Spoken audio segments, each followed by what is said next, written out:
আসসালামু আলাইকুম, শুভ সকাল। কেমন আছেন সবাই? টেস্ট অ্যান্ড টেলস উইথ সালমার একটি নতুন পর্বে আপনাদের সবাইকে অনেক অনেক আমন্ত্রণ জানাই। অপরাজিতা এটা সাদা রঙেরটা, মাত্র অল্প কয়েকটা ফুল দিয়েছে, এর মধ্যে ফল দিয়ে বসে আছে। বিশাল এটাকে কি বলা যায়, অকালপক্ষ। সে ফুল কম দিচ্ছে, ফল বেশি দিচ্ছে। বাবা তোর ফল কে চেয়েছে? দু চারটা ফুল দিয়ে আরও একটু তোর সৌন্দর্য দেখি। এক পশলা বৃষ্টির পর সকালটা যেন আজকে একদম স্নিগ্ধতায় ভরা, ভালো লাগায় ভরা। দেখতেও যেমন ভালো লাগছে সব কিছু, আর বাতাসটা আমি খুব সুন্দর উপভোগ করছি।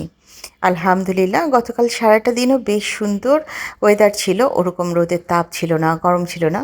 বিকেলে তো মুষলধারে বৃষ্টি হয়েছে, শেষ রাত্রে ঝড় হয়েছে, সকাল থেকে একটা স্নিগ্ধ ওয়েদার। আলহামদুলিল্লাহ, আলহামদুলিল্লাহ, আলহামদুলিল্লাহ।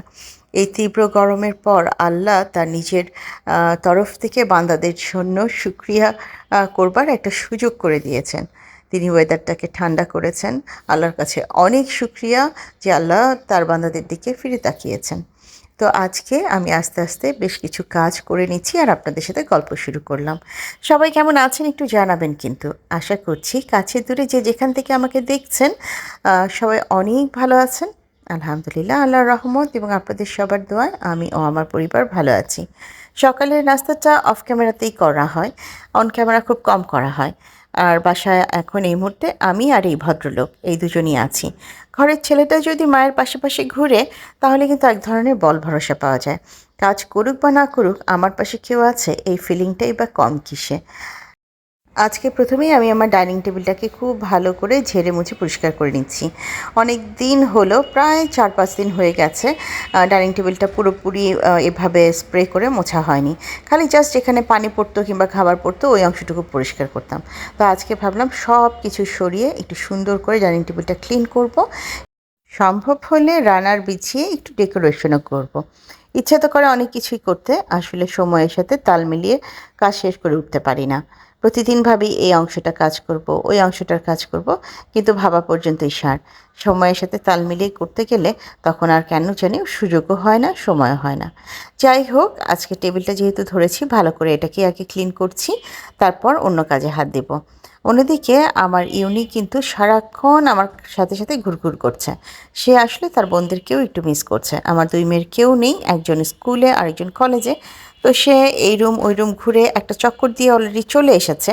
সে বোঝার চেষ্টা করছে বাড়ির অন্যান্য লোকজন সব কোথায়।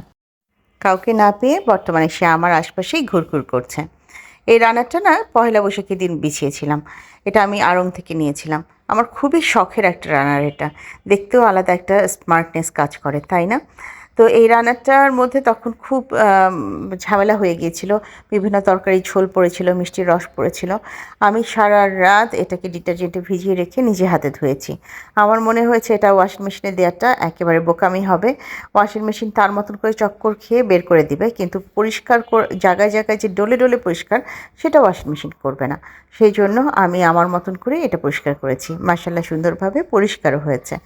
আজকে একটু ফ্রেশ প্ল্যান্ট, একটু এই জুস জার এগুলো দিয়েই টুকটাক করে ঘরটা গোছাচ্ছি। অনেক দিন আসলে সেভাবে ঘর গোছানোও হয় না, আপনাদের সাথে শেয়ারও করা হয় না। কী সব কাজে যেন ব্যস্ত থাকি।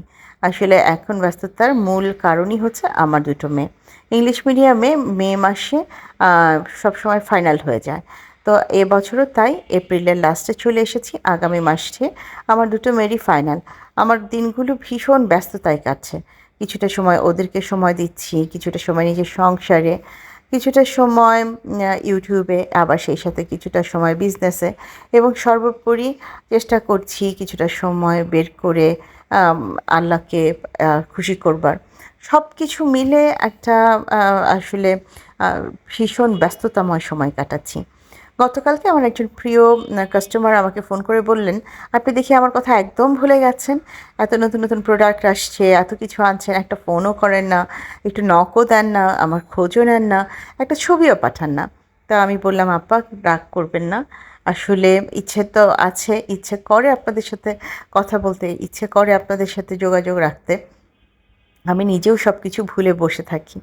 আসলে ব্যস্ততা যখন বেড়ে যায় তখন আমি বেমালুম ভুলে যাই আমার কাকে ফোন করা দরকার, কাকে নক করা দরকার, সব কিছু এলোমেলো হয়ে যায়। তো সেই হিসাব থেকে আজকে ভিডিওতেও বলছি, যারা আমার সম্মানিত কাস্টমার আছেন, রেগুলার আমার কাছ থেকে জিনিসপত্র নেন, যারা আমাকে ভালোবাসেন, আমাকে দেখেন, যারা আমাকে ইউটিউবিংয়ে সবসময় সাপোর্ট করেন, আপনাদের সবার প্রতি আমার অন্তরে অন্তঃস্থল থেকে শ্রদ্ধা, সম্মান, ভালোবাসা। আপনারা আছেন বলেই আমি ধীরে ধীরে সব জায়গায় একটু একটু করে কাজ করে যাওয়ার সাহস পাচ্ছি, ভরসা পাচ্ছি। আল্লাহ আপনাদের সর্ব অবস্থায় সব সময় ভালো রাখুন, এই দোয়া করছি। আজকে একটু এই ওভেন ক্যাবিনেটের উপরটা গুছিয়ে নিচ্ছি। অনেকদিন পর এই জায়গাটায় হাত দিলাম। আসলে ওই যে একেক দিন একেকটা সাইডকে পরিষ্কার করব বলে প্ল্যান করেছি, সেই হিসেবেই আজকে এই অংশটায় এসেছি। এখানে যেহেতু আমার অনেকগুলো সিরামিকের জার থাকে, সবসময় এই কাজটা আমি নিজে হাতে করি। আমি কখনোই খালাদের হাতে এই অংশটা ছাড়ি না। বাই চান্স কোনো কিছু একটা হাত থেকে পড়ে গেল, নষ্ট হয়ে গেল, তখন শুধু শুধু আমার নিজের মন খারাপ হবে। আমার কথা হচ্ছে আমি নিজেই চেষ্টা করব নিজের সংসারটাকে একটু একটু করে পরিপাটি করে গুছিয়ে রাখতে। দরকার নেই খালাদের কাছে এগুলো দেওয়ার। জারগুলোকে খুব ভালো করে মুছে এবং ক্যাবিনেটের উপরটা ভালো করে মুছে সব গুছিয়ে রাখলাম। আর এই হচ্ছে আমার এগ কুকার। কিন্তু এগ কুকারের দুঃখজনক ঘটনাটা দেখুন, এর মাথাটা মিসিং। এর মাথাটা মিসিং কেন জানেন? আমার ইউনি এটার মাথা নিয়ে খেলতে খেলতে কোথায় যেন ফেলে দিয়েছে। এখন আমরা কোনোভাবেই সেটা খুঁজে পাচ্ছি না। আমার ধারণা হয় এই ক্যাবিনেটের নিচে, নয় ফ্রিজের নিচে সেটা চলে গিয়েছে। আর এত ভারী ভারী ক্যাবিনেট আর ফ্রিজ সরিয়ে মুরগির মাথা খোঁজার মতন ধৈর্য, এনার্জি কোনোটাই আমার নেই। আমার মেয়ের রুমের জানালা থেকে এই অংশটুকু দেখছি। এই কৃষ্ণচূড়া গাছটা না আমাদের কয়েকটা রুমকে একেবারে ঘিরে রেখেছে। দুটো বারান্দা, আমার বেডরুম, মেয়ের বেডরুম, যে কোনো অংশ থেকে কৃষ্ণচূড়া গাছটা দেখা যায়। এই পাশের জানলাটাও খুলে দিয়েছি। মাশাল্লাহ মাশাল্লাহ, এত সুন্দর বাতাস!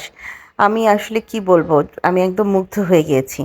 আল্লাহ আমাদের উপর সহায় হয়েছেন, আমাদেরকে আল্লাহ রহম করেছেন। এই জন্য এই তীব্র ভয়ঙ্কর গরমের হাত থেকে আমরা বাঁচতে পেরেছি। যাই হোক, এখন আস্তে আস্তে ঘরগুলো গোছানো শেষ করে আমি চলে যাচ্ছি রান্নাঘরে। তার আগে দেখি ইনি এসে এখানে তাকিয়ে আছে। হঠাৎ মনে হলো, ও আচ্ছা, আমি তো এইবার জানালায় নেটটা দেইনি। আমি জানালাটা খোলা রেখেছি, ও লাফিয়ে জানালাতে ওঠার চেষ্টা করছে। তো নেট দিয়ে এই পাশে চলে এলাম। এই যে দেখুন, একটা গোলাপ ফুল, এটা আমার ছোটো মেয়ের খুব পছন্দ। আর বর্তমানে সে এই সিরিজগুলো কালেকশন করা শুরু করেছে। সময় সুযোগ পেলেই সে আমাকে নিয়ে নীলক্ষেত চলে যায়, কিংবা ঘরে বসে সে বইয়ের অর্ডার করে অনলাইনে। তো যাই হোক, বই পড়া খারাপ কিছু না, কিন্তু সে যেভাবে সিরিজ সংগ্রহ করা শুরু করেছে, আমি কতটুকু জায়গা যে তাকে দিতে পারবো সেটাও একটা প্রশ্ন। আমি ছোটো মেয়ে টেবিলটা ক্লিন করছি, উনি এক লাফে আলমারির উপরে। এইসবই করে, লাফিয়ে লাফিয়ে এই আলমারির মাথায় কিংবা চেস্ট অফ ড্রয়ারের মাথায় ঘুরতে থাকে। তো আমি অনেক দিন পর আজকে ছোটো মেয়ের টেবিলটা গোছাতে এসেছি। বেশ কিছু জায়গায় দেখলাম বেশ ধুলো জমে গিয়েছে। ভালো করে এই অংশটা আজকে পরিষ্কার করে দিয়ে যাব। আর এমনিতে তো সে কখনোই তার টেবিলে আমাকে হাত দিতে দেয় না, আমি নাকি তার সমস্ত জিনিস উল্টাপাল্টা করে রাখি। অথচ আমি আজকে যখন এসেছি দেখলাম সমস্ত কিছু এমনিতেই উল্টাপাল্টা হয়ে আছে। আমি তার উল্টা গুছিয়ে দিয়ে যাচ্ছি। জীবনেও এই কথা স্বীকার করবে না।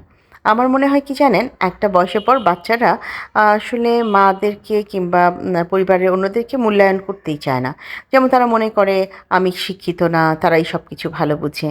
যেমন তারা মনে করে মা কি আসলেও এই জিনিসটা পারবে, মা তো আসলে ডিজিটাল প্ল্যাটফর্মের অনেক কিছুই বুঝতে পারে না।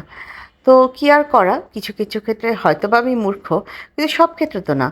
কিন্তু সেটাও তারা বেশি একটা বিশ্বাস করতে চায় না। বরং কোনো কোনো জায়গায় তো দেখি দুই বোন মিটমিট করে কোনো না কোনো কিছু নিয়ে হাসে। বিশেষ করে আমার যদি কোনো ইংরেজি উচ্চারণ ভুল হয়, দুজনই বলতে থাকে, প্রোনাউন্সিয়েশন যদি নাই পারো বলতে যাও কেন? কিন্তু আমার প্রশ্ন হচ্ছে, আমি তো এই প্রোনাউন্সিয়েশনেই পড়াশোনা করে এসেছি, তাহলে ভুলটা কোথায়? কিন্তু তারা সেগুলো কোনো কিছুই শুনবে না। তারা তাদের মতন করে হাসে, দুষ্টুমি করে। এই যে মোটামুটি গল্প করতে করতে আমার টেবিলটা গোছানো শেষ। আর এইটা হচ্ছে আমার সোনা বাচ্চাটা, এই যে আমার ইউনিটার গলার কলার। আসো তো বাবা, আসো, তোমাকে একটু পরিয়ে দিই। তুমি একটু হ্যান্ডসাম বয় হয়ে আন্টিদেরকে হাই দিয়ে দাও। আসো, কাছে আসো। দাঁড়ান, আপনাদের সামনে আমার হ্যান্ডসাম বয়কে এটা একটু পরিয়ে নিয়ে আসছি। এই যে চলে এসেছে। বলুন তো, আমার বাবাটাকে দেখতে কত সুন্দর লাগছে? অনেক হ্যান্ডসাম লাগছে। হুম, খালামণিরা তো খালি দেখেই গেল, একটা বউ খুঁজে দিল না। সবাই হিংসুটে, সবাই স্বার্থপর। যাও, এদের সাথে আর কোনো কথাই বলবো না। চলো আমরা এখন রান্নাঘরে চলে যাই। আমার ছেলেটার জন্য সবাই মাশাল্লাহ বলবেন, কেউ কোনো উল্টাপাল্টা নজর লাগাবেন না। আর কারো ঘরে যদি সুন্দরী রমণী থাকে তার বিয়ের জন্য আমার সাথে যোগাযোগ করতে পারেন। মাঝখানে কারেন্ট চলে গিয়েছিল, অন্ধকারেই আস্তে ধীরে রান্না শেষ করেছি। আজকে আমার মেয়ের আবদারের রান্না, পোলাও আর রোস্ট। অনেক দিন থেকে আবদার করছে। অতিরিক্ত গরমে রান্না করে দিব না বলে আগেই অ্যানাউন্সমেন্ট দিয়েছি। আজকে স্কুল যাওয়ার সময় বলেছে, এখন তো বৃষ্টি হচ্ছে, গরম কমেছে, তুমি একটু দাও না আজকে পোলাও আর রোস্ট রান্না করে। স্কুলে ওকে ড্রপ করে দিয়ে আসার পথেই পোলাওয়ের চাল কিনতে গিয়েছিলাম।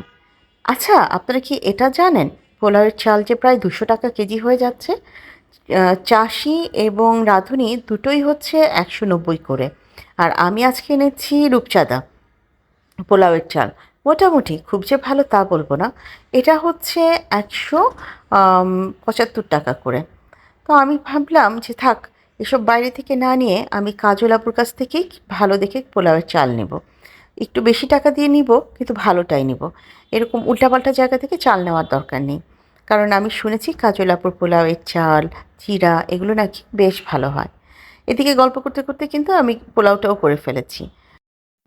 আর আজকে আমাদের জন্য খুব সাদামাটা রান্না ছিল। আমি যতক্ষণ ঘর গোছাচ্ছিলাম ততক্ষণে ওটগুলোও শেষ করে ফেলেছি। একটা করেছি আলু করলা ভাজি, এটা দিয়ে আমি আর সাহেব খাবো। আরেকটা ছিল লাউ দিয়ে ডাল। তো ওই দুটো রান্না আমি আসলে অফ ক্যামেরায় আগেই করে ফেলেছিলাম। আর এগুলোর ইচ্ছে ছিল আপনাদের সাথে শেয়ার করবার, কিন্তু কারেন্ট ছিল না বলে ঠিক মতন ফুটেজ নিতে পারিনি। এই যে এদিকে রোস্ট করাও শেষ, ওদিকে পোলাও করা শেষ। এখন এক দৌড়ে গোসল করে এসে বাচ্চাদেরকে খেতে দিব। অলরেডি স্কুল থেকে আমার ছোটো মেয়ে চলে এসেছে, আমার বড় মেয়েও চলে এসেছে। দুজনেই দেখি গাল ভর্তি হাসি হাসি মুখ নিয়ে আমার আশেপাশে ঘুরঘুর করছে। তো আমি যখন এগুলো একটু ভিডিও নিচ্ছি তখন বলছে, আহা কেন ভিডিও আগে নাওনি, এখন তো আমরা খেতে বসবো, কতদিন পর আমাদের পছন্দের পোলাও আর রোস্ট। তো আমি বললাম যাও তোমরা প্লেট নিয়ে আসো, আমি তোমাদেরকে বেড়ে দিচ্ছি। আর এই যে পোলাও আর রোস্টটা আগেই রান্নার সময় আপনাদেরকে দেখিয়েছি। এবার এটা দেখাই, এটা হচ্ছে লাউ দিয়ে ডাল, আর এখানে পাতলা করে আলু আর করলা ভাজি করেছি। আসলে এই দুটো আইটেম আমার আর ডাক্তার সাহেবের জন্য, আর সাথে একটু মাছের তরকারি আগেরই আছে, তো আমাদের দুজনের হয়ে যাবে।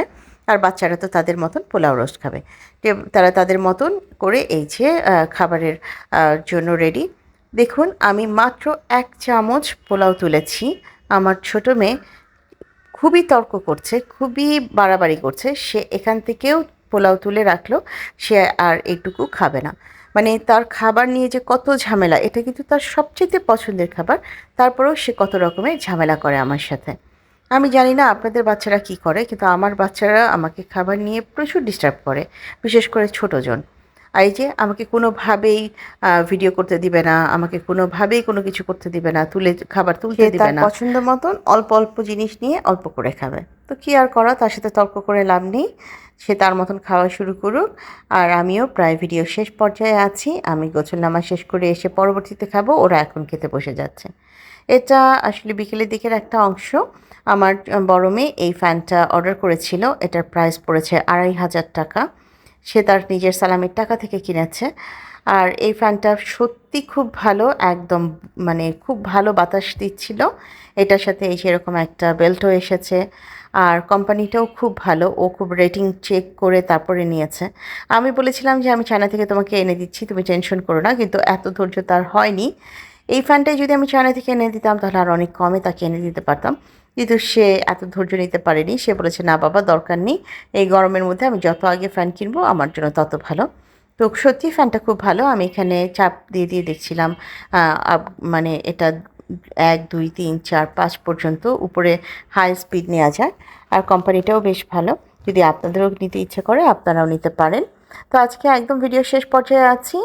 আজ এই পর্যায়ে থেকে আমি আপনাদের সবার কাছ থেকে বিদায় চাইছি। আমার নতুন বন্ধু, পুরনো বন্ধু যে যেখান থেকে আমার আজকের ভিডিওটি দেখলেন, ভিডিওটি ভালো লেগে গেলে কাইন্ডলি লাইক, কমেন্ট, শেয়ার এবং সাবস্ক্রাইব করে আমাকে এগিয়ে যেতে সাহায্য করবেন। যারা প্রথমবারের মতন ভিডিওটি দেখলেন, ভিডিওটি ভালো লাগলে আমার বন্ধু হয়ে আমার পাশে থেকে যেতে পারেন।